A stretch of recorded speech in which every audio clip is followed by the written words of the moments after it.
घने जंगल में एक गर्भवती हिरनी अपने शिशु को जन्म देने के लिए सुरक्षित स्थान की तलाश में इधर-उधर घूमती है। तभी उसे नदी के तट किनारे घनी लंबी झाड़ियाँ नजर आती है। वह उस स्थान को सुरक्षित समझकर वहाँ पहुँचती है। उसके पहुँचते ही उसे प्रसव पीड़ा शुरू हो जाती है। तभी उसी समय आसमान में घने बादल छा जाते हैं और बारिश का मौसम हो जाता है और जोरों की बिजलियाँ गरजने लगती है।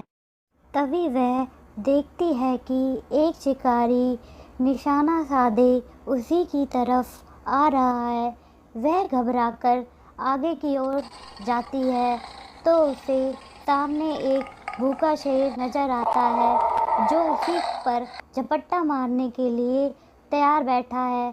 तब वह दूसरी तरफ मुड़ती है तो सामने सूखी घास आग पकड़ चुकी थी और वह पीछे की ओर मुड़ी तो नदी का जल बहुत ज़्यादा था। वह मादा हिरनी अपनी प्रसव पीड़ा से व्याकुल हो जाती है और फिर वह अपने आप को शून्य में छोड़कर सिर्फ अपने शिशु को जन्म देने के बारे में ही सोचती है। जब मादा हिरनी अपने शिशु को जन्म देती है तो शिकारी उसकी तरफ निशाना लगाता है। बादल की चमक से उसका निशाना चूक जाता है और वह तीर जाकर शेर की आंख में लग जाता है और वह जोरों से दहाड़ने लगता है। दहाड़ की आवाज़ सुनकर शिकारी डर जाता है और वहाँ से भाग जाता है। तभी घनघोर बारिश शुरू हो जाती है। जो जंगल में आग लगी होती है, बारिश के कारण वह आग भी बुझ जाती है और मादा हिरनी भी अपने शिशु को सही और सुरक्षित जन्म दे देती है। इस प्रकार मनुष्य के जीवन में भी कुछ क्षण ऐसे आते हैं जब वह चारों तरफ से परेशानियों में घिरा हुआ होता है और वह अपने अच्छे बुरे के बारे में भी नहीं सोच पाता है।